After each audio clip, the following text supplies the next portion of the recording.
જય જવાન જય કિસાન. અમૃત પુષ્પ દુનિયામાં તરખાટ મચાવ્યો. એકલો હતો હું 2010-11માં એકલો હતો, પહોંચી શકાય નહીં. અત્યારે મારી હારે પટેલ, કિસાન પટેલ, જય જવાન જય કિસાન, કિસાન ખેડૂત પ્રહલાદભાઈ પટેલ, શિવપુરા કંપા ચિલોડા, મોટા ચિલોડા, શિવપુરા કંપા કિસાન છે, ખેડૂત છે. અને જગદીશભાઈ પટેલ મોડાસા પાસે ખેતીમાં બેઠા બેઠા અમૃત પુષ્પ એટલું બધું બનાવે છે કે એમનો વિડીયો વાયરલ મેં કર્યો છે. એક સાથે 550થી વધારે માણસો, એમાં ડૉક્ટર સાહેબો પણ લાઇનમાં ઊભું પડ્યું. ડૉક્ટર સાહેબો પણ મોડાસામાં લાઇનમાં ઊભા હતા અને અમૃત પુષ્પ લેવા આવેલા હતા. આટલો બધો ટ્રાફિક, 550 માણસ એટલે રેકોર્ડ બ્રેક કહેવાય. તો પ્રહલાદભાઈ પટેલ પાસે 200-250 માણસ રહે છે. હમણાં હસમુખભાઈ સંઘવીનો કોલ આવ્યો, 250 માણસ સુરતમાં. અને અત્યારે હસમુખભાઈ સંઘવી રાજસ્થાન જાય છે. રાજસ્થાનમાં સિરોહી પાલનપુરની નજીક પડશે, અંબાજીની નજીક પડશે. જે લોકો પાલનપુરથી દ્વારકા આવે છે એમના માટે ખાસ કે સિરોહી પહોંચી જાઓ. તમને અમૃત પુષ્પ 650-700 કિલોમીટર કાપીને દ્વારકા લેવા આવવું પડે, એની બદલે 50 કિલોમીટર દૂર થાય પાલનપુરવાળાને સિરોહીથી લેવું નજીક પડશે. અમારો ઈરાદો અને ઉદ્દેશ છે લોકોના રૂપિયા બચાવવાનો છે, દવાના પૈસા, ટ્રાવેલિંગ ખર્ચ બચાવવા. અને નજીકમાં નજીક પાલનપુરને અંબાજીથી થઈ અને તરત જ બાજુમાં જ 50 કિલોમીટરે સિરોહી છે. સિરોહીમાં અમૃત પુષ્પ વિતરણ ચાલુ જ છે. અત્યારે જ હસમુખભાઈનો કોલ આવ્યો, 250 માણસનું વિતરણ કરી સુરતમાંથી. અને પોતે સુરતથી રાજસ્થાન જાય છે. રાજસ્થાનમાં અમૃત પુષ્પ પાછું બનાવવા માટે પોતે જાતે જાય છે. ઉદ્યોગપતિ છે, યુવાન છે. અને પોતે ઓકે થયા, મારા હસ્તક એમણે લીધું હતું અમૃત પુષ્પ અને પોતે ઓકે થયા. દ્વારકા આવ્યા, ગાંધી હોટલમાં મારી હારે બેઠક કરી. મેં એમનું સન્માન કર્યું, એને મારું સન્માન કર્યું. અને તે પછી મારી પાસે એ શીખ્યા દ્વારકામાં. આજે સુરતમાં એકમાત્ર હસમુખભાઈ સંઘવી સુપર પાવરફુલ અમૃત પુષ્પ વિતરક છે. અને પોતે એટલો બધો ખર્ચો કરે છે કે મધ જે આપે છે 2 લાખ રૂપિયાનું ખાલી મધ, 1200 રૂપિયા કિલો મધ, એવું સ્પેશિયલ મધ મગાવી અને લોકોને, ગરીબ લોકોને, ખાસ કરીને જે લોકોની કોઈ તેવડ નથી હોતી એવા લોકોને 1200 રૂપિયા કિલોવાળા મધમાંથી હસમુખભાઈ સંઘવી કેન્સર પેશન્ટોને ખાસ લીચી મધ 1200 રૂપિયા કિલો મદ્રાસથી મગાવ્યું છે અને વિતરણ કરે છે. જબરદસ્ત ડેપો સુરતમાં ચાલે છે, એકમાત્ર સુરતમાં છે. બાકી સુરતમાં પૈસાદાર ભિખારી પણ પેદા થયા છે કે જે 100-200 રૂપિયે અમૃત પુષ્પ વેચે છે ખાનગીમાં. એવા પણ ધંધા સુરતમાં ચાલે છે. એટલે હું જાહેર કરું છું કે સુરતમાં વિશ્વાસપાત્ર ઓથોરાઇઝ જે મારી હસ્તક રૂબરૂ શીખી ગયેલ છે તે હસમુખભાઈ સંઘવી પાસેથી સુરતવાસીઓએ અમૃત પુષ્પ લેવું. કોઈ પણ ચાર્જ લેવામાં આવતો નથી. બધી જગ્યાએ મફત સેવા કેન્દ્રો જ છે.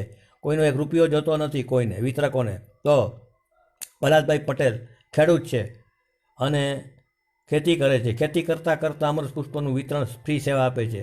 અને 200-250 માણસ ત્યાં રોજનું હોય છે. એવી જ રીતે જગદીશભાઈ પટેલ એ કંઈક અઠવાડિયે 2-3 દિવસે પ્રોગ્રામ કરે છે. 550-600 માણસ ભેગું થાય છે. મોટામાં મોટો ડેપો ચાલે છે. તો યુવાનો રાજકોટમાં રજની ધોરાજીયા અને કમલેશ ચૌહાણ એ પણ બરાબર ડેપો રાજકોટનો ચલાવી રહેલ છે. બીજા એક મંજુબેન પટેલ મારી સાથે જોડાવાના છે. અને એક આશાબેન રૂપાણી પણ કોલ આવ્યો હતો કે રૂપાણી પણ જૈન છે અને એ પણ બનાવવાના છે.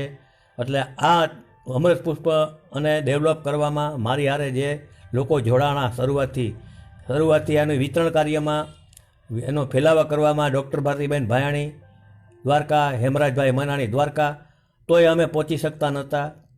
ત્યાર પછી વિજયભાઈ કચ્છી જૈન દ્વારકા આવ્યા, દ્વારકાપુરી હોટલમાં ઉતરા અને અમૃત પુષ્પ બનાવતા શીખ્યા અને મુંબઈમાં તરખાટ મચાવ્યો.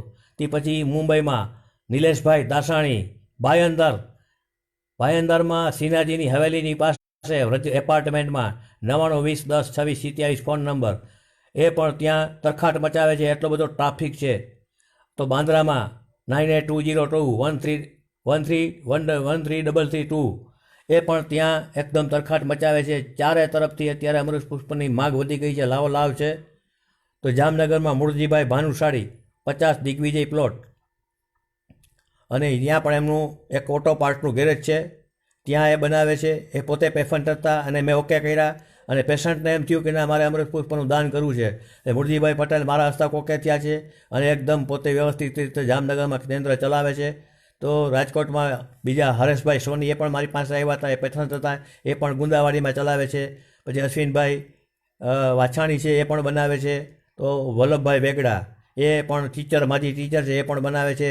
તો પીએસઆઈ રમજુબા ગોહેલ ગોંડલમાં બરાબર ડેપો હાઈચ્યો છે, ગોંડલ આજુબાજુનો વિસ્તાર. તો કચ્છમાં નરેન્દ્રભાઈ ડઢાણિયા એ રિટાયર્ડ પીએસઆઈ, અમારી સાથે 2 પીએસઆઈ જોડાઈ ગયા છે અને વ્યવસ્થિત એ પણ કામ કરે છે. તો વિક્રમ ઉપાધ્યાય જૂનાગઢમાં, પ્રવીણભાઈ પ્રજાપતિ હમણાં જોડાણા છે એ પણ જૂનાગઢમાં. અમારે એક મિત્ર ગુલાબચંદ છેડા હમણાં જ સ્વર્ગસ્થ થયા છે, એટલે ત્યાં એક જગ્યા અમારે ખાલી પડી ગઈ છે. હજી અમારે સોમનાથ વેરાવળમાં કોઈ એવો ચુનંદો કાર્યકર ગોતીએ છીએ અમે કે જે ખરેખર દિલથી મફત સેવા કરવા તૈયાર થઈ હોય. આમાં કોઈ એનજીઓ આગળ નહીં આવે, ટ્રસ્ટો કોઈ આગળ નહીં આવે. આમાં તો જે પોતે આર્થિક રીતે કેપેબલ હોય અને મહિને 2-4 હજાર વાપરી શકે એવી વ્યક્તિ હોય એ લોકો જ અમૃત પુષ્પ વિતરણ કરી શકે. જેટલા બને એટલા ડેપા વધારે ગુજરાતમાં ખુલે એમાં મને ઇન્ટરેસ્ટ છે. હું અહીં ઘરે બેઠા ઓફિસમાં બેઠા સંચાલન કરું છું, બરાબર સંચાલન ચાલુ છે. હજી ડેપા ખોલવાના જ છે, ચારે તરફ ખોલતા જ જાઓ. જે લોકો ઈચ્છા હોય દાન કરવાની, જેની તેવડ હોય, શક્તિ હોય, ભગવાને 2 પૈસા દીધા હોય કે ભાઈ આપણે વર્ષમાં આપણે 40-50 હજાર દાન કરવું છે કે 5000 દાન કરવું છે મહિને, કે મહિને 2000 રૂપિયા, તમારી શક્તિ પ્રમાણે અમૃત પુષ્પ બનાવો. તમને અમૃત પુષ્પ બનાવવું સાવ સસ્તું પડશે. એક પ્રક્રિયા અઘરી છે એની, આખું જાય, તકલીફ પડે, ઘણી મુશ્કેલી છે બનાવવામાં, પણ એની પ્રોડક્ટ વેલ્યુ માત્ર ₹1 જ થશે. અમૃત પુષ્પને એક પેશન્ટનો ₹1 જ થાય છે અને 300-400 રૂપિયાની ઔષધિ લ્યો એટલે 1000 પેશન્ટ સચવાઈ જશે.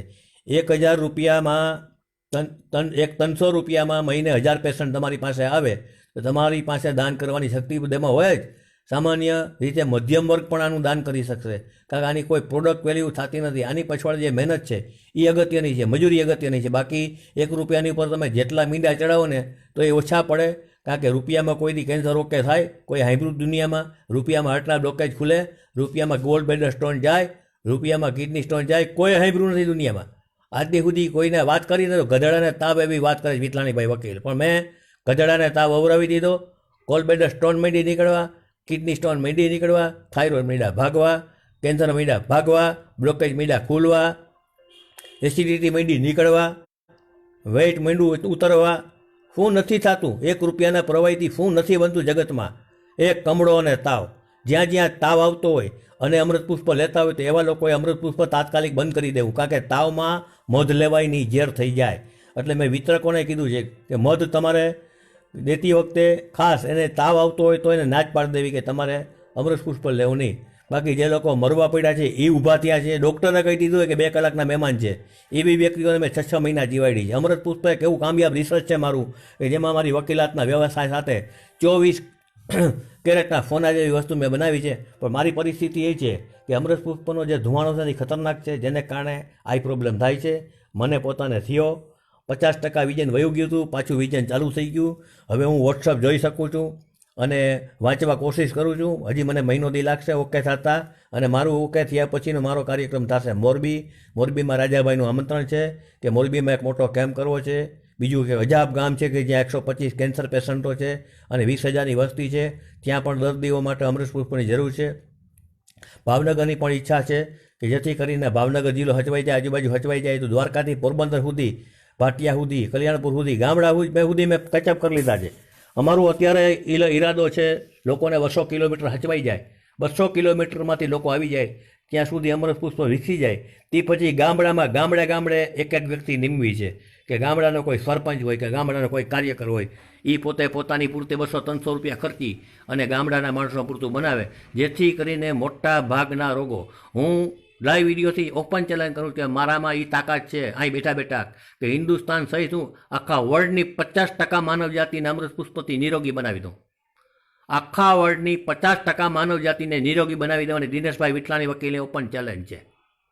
માત્ર કાર્યકર્તાઓ જોઈ, પ્રતિનિધિઓ જોઈ, જે ચુનંદા કાર્યકરો જેને ₹1ની આશા ન હોય અને દિલ ખુલ્લું કરીને કેમ કે મારે દેવું જ છે, દઈને છૂટવું છે, કોઈનું જોતું નથી, એવી જે ભાવના મારો આવે દિલથી કે ભાઈ મારી પાસે છે એ તો હું લઈને કંઈ આવ્યો તો ત્યારે ખુલ્લા હાથે આવ્યો તો, કપડાં નહોતા પહેરવાના, જઈશ ત્યારે ખુલ્લા હાથે જઈશ, કપડાં નહીં હોય પહેરવાના, માત્ર ઢાંકવું હશે માથે. આવી જેને દિલગીરી આવી જેને દિલથી ભાવના થાય કે હું આવ્યો તો ત્યારે કંઈ લઈને નહોતો આવ્યો, અને જાય ત્યારે કાંઈ લઈને નહીં જાય. એવા માણસોને જ્યારે દિલથી મનથી થાય અને જ્યારે એ આધ્યાત્મિક વિચારસરણી પર થોડા આવી જાય અને ખરેખર સોશિયલ સેવા કરવા માટે જોડાય, એવા માણસોનું કામ છે. હું દ્વારકાથી દરેકને એવા ચુનંદા કાર્યકરો જે દિલથી ઈચ્છા હોય, જેને ખરેખર સેવા જ કરવી છે, એવા લોકોને હું અમૃત પુષ્પ આખી વિદ્યા વ્યવસ્થિત રીતે શીખડાવી દઈશ અને એ લોકો દિલથી બનાવે. જેટલા બને એટલા ડેપા ખોલો, જેટલા બને એટલા વધારે કેન્દ્ર ખોલો. જેટલો ટ્રાફિક હોસ્પિટલોમાં છે એટલો ટ્રાફિક અમૃત પુષ્પ લેવા આવનારનો રોજ રોજ હોવો જોઈએ. એક જગ્યાએ રોજના 100 પેશન્ટ આવતા હોય તો 100 પેશન્ટના એક ડૉક્ટરના ₹50-60 ગણી લ્યો, એ 50-60 એના બચશે અને તમારી પાસે અમૃત પુષ્પ મફત મળશે. એસિડિટીથી માંડીને માથાના દુખાવા સુધીના રોગ ભાગશે. પણ અત્યારની કેપેસિટી અમારી કેન્સર, હાર્ટ બ્લોકેજ, કિડની ઉપર ધ્યાન દીધું છે, સ્ટોન ઉપર ધ્યાન દીધું છે, ગોલબ્લેડર ઉપર ધ્યાન દીધું છે, બ્રેઇન ટ્યુમર ઉપર ધ્યાન દીધું છે, લકવા ઉપર ધ્યાન દીધું છે, પાર્કિન્સન ઉપર ધ્યાન દીધું છે. એવા બધા ઓકે થઈ રહ્યા છે. ત્યારે અમારું ધ્યેય અત્યારે મોટા ભયંકર રોગો ઉપર છે. બાકી વેઇટ તમારું 100 કિલો હોય તો 50 કિલો કરી દઈશ, કરી શકાય. 50 કિલો વજન એની કોઈ મોટી વાત નથી. એની પરેજી પાડવી, એની ઉપર ધ્યાનથી જાતી દેખરેખ રાખવું, એ બધું કરવું પડે. પણ એ તો મારો છેલ્લો તબક્કો છે વેઇટ ઉતારવાનો. અત્યારનો તબક્કો, પહેલું ધ્યેય અમારું કેન્સર ઉપર છે, બીજું ધ્યેય અમારું હાર્ટ બ્લોકેજ ઉપર છે, ત્રીજું ધ્યેય બ્રેઇન, લકવા, પેરાલિસિસ, પાર્કિન્સન ઉપર, અને પછીનું ધ્યેય અમારું kidney, gallbladder stone, simple stone. Gallbladder stone એક વખત કાપ્યા પછી એની જે સાઇડ ઇફેક્ટો થાય છે, જેને કારણે બહેનોને બ્રેસ્ટ કેન્સર આવે છે, અને બ્રેસ્ટ કેન્સરના ઓકે કરવા જાય છે ત્યારે એ ઓકે થાય તો તરત જ બ્રેઇન ઉપર એની ગાંઠો નીકળે છે. આવા કેસો અમારી પાસે આવે છે. મોડર્ન મેડિકલ સાયન્સની ટીકડીઓ જે બહારથી આયાત થાય છે એ અતિ ડેન્જર છે. હું તો એને એમ માનું છું કે આ દેશવ્યાપી કોઈ કાવતરું હોય. હિન્દુસ્તાનમાં આવી ગરમ ટીકડીઓ આપી અને કિડનીઓ બગડી જાય છે. કિડની તો 100% મેડિકલ સાયન્સ બગાડે છે. એનો એક વિડીયો મેં બનાવ્યો છે 1-2-3 પાર્ટમાં. હું ટૂંક સમયમાં આખો યુટ્યુબમાં નાખું જ છું કે જેની અંદર મેડિકલ સાયન્સના પુરાવાય છે. કમ્પ્લીટ આખો મેં પાર્ટ આખો ભેગો કર્યો છે અને એક બનશે તો આખો પાર્ટ અમે લાઈવ કરશું, નહીં તો એના કટકા કરીને હું લાઈવ કરીશ, જેથી લોકોને ખબર પડે કે મેડિકલ સાયન્સ કિડની બગાડે. મેડિકલ સાયન્સની કોઈ પણ ટીકડી તમે ગૂગલમાં નાખો અને તમે સર્ચ મારો કે આ ટીકડીની અસર કેટલી સારી છે અને કેટલી ખરાબ છે. તમને આશ્ચર્ય થશે કે હાર્ટના દર્દીઓ જે ટીકડીઓ ખાય છે એ ગૂગલમાં નાખો અને સર્ચ મારો એટલે તમને ખબર પડશે કે તમે પોતે ઝેર ખાઓ છો. અને ડૉક્ટરો પણ સમજે છે કે આ બધું ઝેર છે. એની આડઅસરો ભયંકર હોય છે, કારણ કે એક હાંધોને તેર તૂટે. દરેક જગ્યાએ આપણે જોઈએ છીએ કે માણસ નવરો જ નથી થતો. સવારથી સાંજ સુધીમાં 10 દિવસ તો હોસ્પિટલમાં જ હોય છે, તો એનું જીવન શું? આજે 40-40, 32-32 વર્ષે એટેક આવી જાય, હાર્ટ એટેક આવી જાય છે અને એની ટ્રીટમેન્ટમાં લાખો રૂપિયા આવે. યુવાની ખતમ થઈ જાય. આવી રીતે યુવાની ખતમ થઈ જતી હોય ત્યાં સુધી જો મેડિકલ સાયન્સની ટીકડીઓ આવતી હોય અને આપણે ખાતા હોઈએ તો આપણા દેશ માટે દુર્ભાગ્ય છે. એટલે હું રાજીવ દીક્ષિત જેમ બહાર નથી ફરતો. મને ખબર છે બહાર શું થાય છે. હું રાજીવ દીક્ષિત જેમ માણસ છું, એ ટાઈપનો મેન્ટાલિટી ધરાવું છું, પણ મારી આખી સિસ્ટમ અનેરી છે, જુદી છે. મેં અત્યારે મારું એક જ ધ્યેય છે, જેટલા મને એટલા કેન્દ્ર ખોલી નાખવા. કુદરતે મને હમણાં 12 જેવા રાખ્યો નથી, એ સારું છે, કુદરતની મહેરબાની છે. ઘરમાં પડ્યો છે, નકર મારા 5-7 કેન્દ્રો ખોલવા માટેની તૈયારી હતી, પણ હમણાં મેં બધું ડ્રોપ કર્યું છે. અહીં બેઠા સંચાલન કરું છું. જેટલા બને એટલા દિલદાર માણસો, દિલથી સેવા કરવાળો માનતો, નોન પોલિટિકલ માણસો મેદાનમાં આવો અને સેવામાં ઉતરો. બધાને હું આવકારું છું. જય હિન્દ, જય દ્વારકાધીશ, શુભરાત્રિ મિત્રો.